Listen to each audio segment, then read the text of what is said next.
Bonjour à tous et soyez bénis au nom de Jésus-Christ. Et c'est l'apôtre Junior Endon, votre humble serviteur qui est là ce matin pour partager la parole de Dieu avec vous. Nous continuons notre partage que nous avons commencé hier sur comprendre la prospérité financière.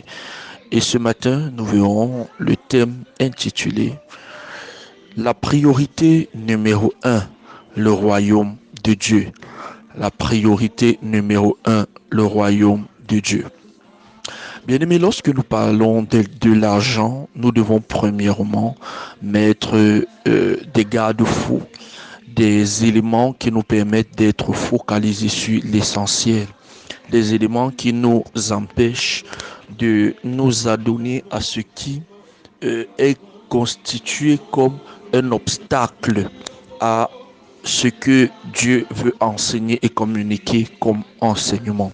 C'est la raison pour laquelle nous voulons premièrement parler, n'est-ce pas, de la priorité numéro 1 qui est le royaume de Dieu. Dans Matthieu chapitre 6, verset 33, il est écrit, « Cherchez premièrement le royaume et la justice de Dieu. Toutes ces choses vous seront données par-dessus. » La Bible précise, toutes ces choses vous seront données par-dessus. Et quand nous entrons dans le contexte de ce passage, la Bible nous parle du manger, du boire et du vêtir, c'est-à-dire nos besoins normaux, les besoins matériels, les réalités que nous vivons.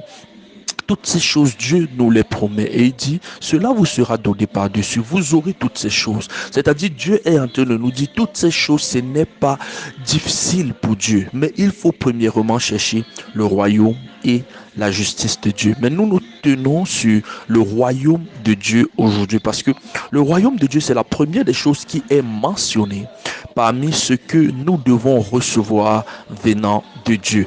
Le royaume de Dieu, c'est la première des choses. Le royaume de Dieu, c'est la priorité. Mais nous nous posons donc la question de savoir qu'est-ce que le royaume de Dieu?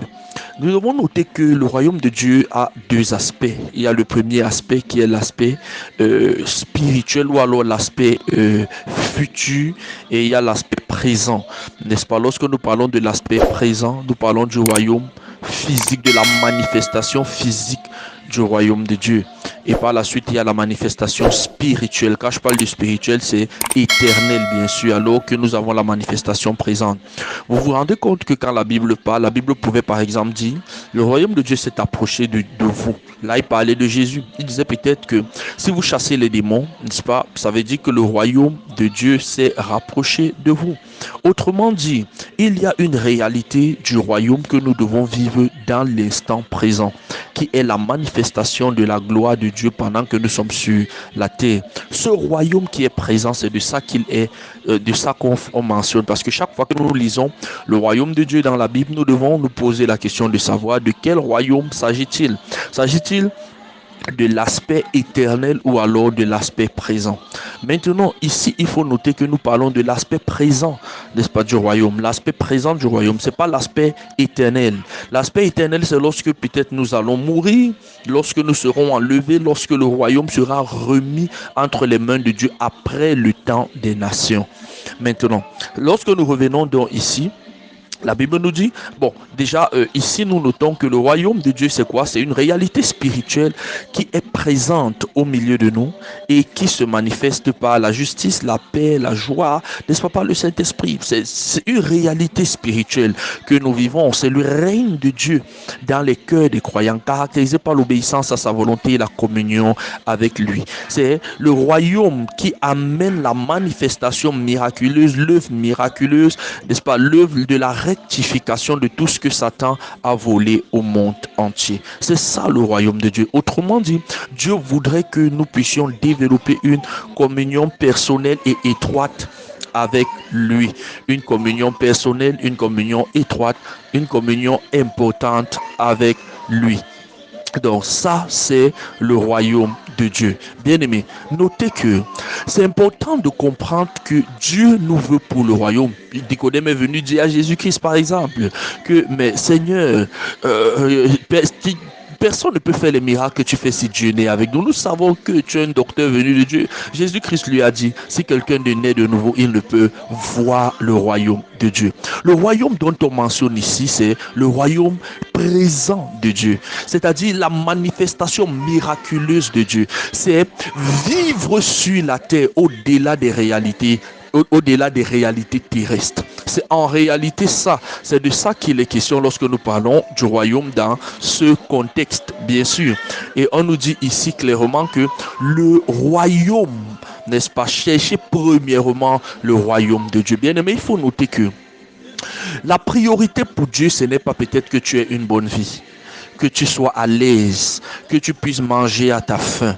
Non, c'est pas ça la priorité. C'est bien, c'est important. C'est quelque chose d'appréciable. C'est quelque chose que Dieu veut et désire pour chacun de nous. Mais il faut noter que ce n'est pas ça la priorité pour Dieu. Si peut-être tu as une meilleure vie, n'est-ce pas? Si tu manges bien à ta faim, tu es au-delà, à l'abri du besoin et tout le reste. Et après cela, tu te retrouves en enfer. À quoi cela servirait-il à Dieu?